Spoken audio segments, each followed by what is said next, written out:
Assalamualaikum dulur, berjumpa lagi ya di channel kita, channel Petani Muda. Ya dulur, aku mau ngucapin terima kasih bagi sedulur yang udah subscribe. Bagi yang belum subscribe, aku minta tolong di subscribe. Salam tani muda, salam tani milenial. Ya, tahu sahabatnya basa-basi, langsung saja masuk pembahasan. Kita mau membahas tentang apa? Ya, pembahasan kali ini adalah pembahasan tentang gimana supaya tanaman kita itu bebas hama, bebas penyakit, dan kebutuhan nutrisinya tercukupi dengan baik. Karena apa? Kalau tanaman kita itu terserang hama, penyakit, atau kekurangan nutrisi, otomatis nanti hasil yang akan kita dapat itu bisa turun lur ya, tidak bisa maksimal. Nah, terus gimana caranya untuk pengendaliannya ini bisa maksimal dan tentunya bisa meningkatkan hasil tanaman kita? Nah, simak baik-baik lur ya. Yang pertama adalah pengendalian dari hama. Hama tanaman padi itu banyak lur ya, tapi kita sebutkannya atau yang kita ini paparkan yang sering terjadi serangannya yang juga bisa mengakibatkan gagal panen gitu ya. Contohnya yang pertama itu apa? Yang pertama adalah serangan dari hama keong. Terus yang kedua serangan dari hama ulat atau hama kaper gitu ya. Yang pertama kan kaper, terus menurunkan menjadi ulat nanti akan menyerang tanaman padinya. Untuk ulatnya ini ada dua, ulat penggulung daun, ada ulat penggeret. Terus ada hama apalagi yang menyerang yang paling bahaya itu juga ada ini apa? Yaitu hewan kecil tapi sangat berbahaya, yaitu adalah wereng. Wereng ini kalau tidak ditanggulangi dengan cepat, apalagi wereng coklat, itu bisa mengakibatkan tanaman gosong atau mati gitu loh ya. Terus gimana cara kita untuk mengendalikannya atau pencegahannya? Karena kita terapkan adalah pencegahan agar apa? Agar tidak terlalu parah kalau terserang dari hama itu, kalau kita sudah mengendalikannya dari awal atau melakukan pencegahan. Yang pertama tadi sudah disebutkan loh ya, untuk keong. Untuk pengendalian hama keong, alangkah baiknya yaitu diaplikasikan molluscicida, di mana aplikasinya yang bagus itu sehari sebelum tanam atau paling mepet itu ya pada saat tanam langsung diaplikasikan lho ya. Karena apa? Karena keongnya agar tidak memakan tanaman yang baru kita tanam gitu lur. Kalau pengaplikasian keongnya itu seminggu sebelumnya terus baru ditanamin, itu dikhawatirkan nanti ada keong-keong baru yang berdatangan dari lahan-lahan sebelah gitu ya, apalagi kalau ada air yang mengalir ke lahan kita gitu ya. Nah, untuk pengendalian keong itu bisa diaplikasikan 2 kali, dimana pertama itu tadi sehari atau pas tanam, yang kedua adalah 4-7 hari setelah tanam. Kalau setelah 7 HST itu nanti ada 1-2 keong itu sudah tidak masalah gitu lur, karena kita mau membersihkan 0% dari keong itu tidak mungkin. Terus yang kedua adalah untuk mengendalikan kaper dan ulat. Nah, untuk pengendalian dari kaper dan ulat itu kita bisa menggunakan insektisida apa?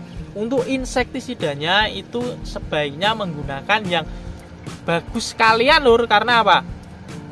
Karena kalau kita menggunakan yang murah itu biasanya, maksudnya murah itu ya bagus lur ya, menggunakan yang murah itu, tapi nanti dalam pengaplikasiannya itu banyak, dan kalau nanti terserang yang parah itu kan nanti juga akan membutuhkan atau membeli yang bagus lur ya inseknya, daripada kita menggunakan yang apa itu yang murah dulu. Ya aku sekalian langsung ini lur, langsung menggunakan yang sekiranya mahal gitu ya, yaitu apa? Yaitu menggunakan ini Incipio, bisa menggunakan Prevaton atau menggunakan Sapporo atau Virtaco dan lain sebagainya gitu ya. Jadi kita dalam pengendalian atau pencegahannya sudah menggunakan yang kelasnya ya yang bagus gitu lur. Karena kita menggunakannya cuma 2 kali aplikasi atau pencegahannya, dimana kita bisa mengaplikasikannya di usia 15-20 HST dan 35-40 HST. Karena apa? Karena kalau untuk hama yang susah seperti penggeret batang itu, kalau menggunakan insek yang murah itu tidak bisa teratasi loh ya. Jadi kita menggunakannya ini sekalian itu. Kalau untuk ulat penggerak, kalau untuk ulat penggulung daun atau ulat daun-daun gitu ya, itu menggunakan yang biasa-biasa, itu juga bisa terkendali. Seperti apa ya, seperti danke, terus regen ataupun spontan, itu bisa terkendali lur ya. Tapi kalau sudah menyangkut urusan urat penggerak batang ya itu lur inseknya harus yang bagus, nggak bisa asal-asalan gitu ya. Terus yang ketiga tadi pengendalian dari hama wereng ya. Nah, untuk pengendalian dari hama wereng, yang khususnya dari hama wereng coklat, itu amat sangat riskan lur ya. Jadi kita harus pengendaliannya itu secara dini. Untuk awal-awalan kita bisa menggunakan yang biasa-biasa saja lur ya. Seperti apa? Seperti Apidor, terus Bespidor, itu juga bisa mengendalikan, dan tentunya itu yang murah lur ya. Itu bisa.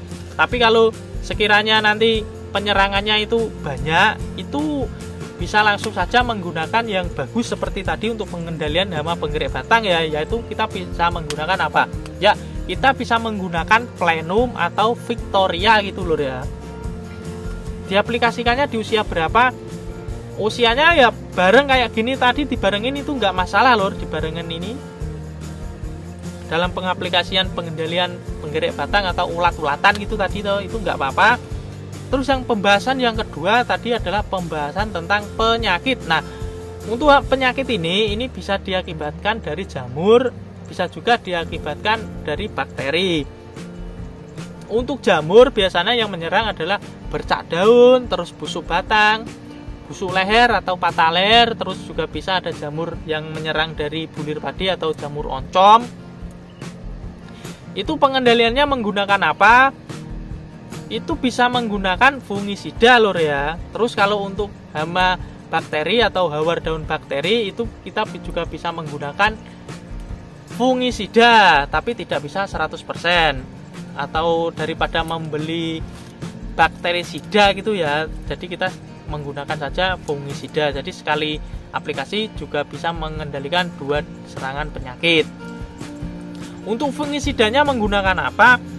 Untuk masa vegetatif dan masa generatif sebenarnya berbeda lur ya. Bagusnya kalau untuk vegetatif itu fungisidanya yang kontak, kalau untuk yang generatif itu fungisidanya yang sistemik. Tapi kalau kita pengen mengirit biaya dan pengaplikasiannya itu mudah, kita langsung saja menggunakan ini lur, menggunakan fungisida sistemik berbahan aktif difeconazole.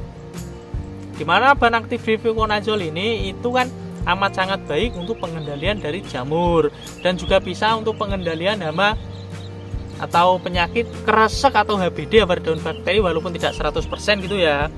Terus untuk dosisnya, yang penting kita itu bisa memainkan dosisnya lur ya. Untuk dosisnya bisa diaplikasikan 5 mili untuk tangki 16 liter. Ini dosisnya di bawah standar, malahan di bawah separuh dosis ya. Dan aplikasinya bisa diaplikasikan di usia berapa? Aplikasinya bisa di usia 15 sampai 20 HST dan 35 sampai 20 HST. Itu untuk masa vegetatif. Kalau untuk masa generatif itu bisa diaplikasikan 10 hari sekali ya, dengan dosis ditambahin yaitu 10 mili untuk tangki 16 liter. Jadi aplikasinya usia 50, 60, 70 terus 80 HST gitu ya, 10 hari sekali itu aplikasinya. Kalau untuk masa vegetatif bisa dibarengin dengan ini tadi, pengendalian hama ulat atau pengendalian hama wereng ya, itu bisa dibarengin. Terus yang terakhir, penambahan nutrisi. Untuk penambahan nutrisi kita tentunya adalah untuk memberikan nutrisi yang terbaik untuk tanaman agar tanamannya itu tidak stres dan juga pertumbuhannya itu lancar, anakannya juga bisa banyak. Itu kita menggunakan ini Asam Amino Super. Ini produk dari kelompok tani lur ya. Dan produknya itu tidak banyak yang punya itu ya, cuma 1-2 orang gitu ya, karena tidak dijual secara bebas. Untuk ini penggunaan asam amino ini penggunaannya standarnya kan 25 sampai 35 mili. Terus untuk kalau ada penyakit atau serangan asam-asaman atau lain sebagainya, itu bisa ditambahin lagi kisaran 35 sampai 45 mili, karena itu bisa bisa mempercepat proses penyembuhannya. Dan ini juga ada ZPT-nya lur ya. Jadi nanti pertumbuhannya itu amat sangat cepat gitu. karena ini tadi di fungisida di fluconazole kan untuk menghambat pertumbuhan, tapi di sini ada ZPT untuk mempercepat pertumbuhan ya. Jadi ini apa itu ZPT-nya dari Sorento ini di cover ini lur, di cover asam amino super ini ya. Jadi ya ini ZPT-nya itu tidak masalah, untuk penghambatannya tidak masalah karena kita sudah mengcovernya dengan asam amino super ini. Nah dulur, itu tadi ya gimana cara kita supaya tanamannya itu terhindar atau terbebas dari hama penyakit, dan tentunya nutrisinya itu tercukupi.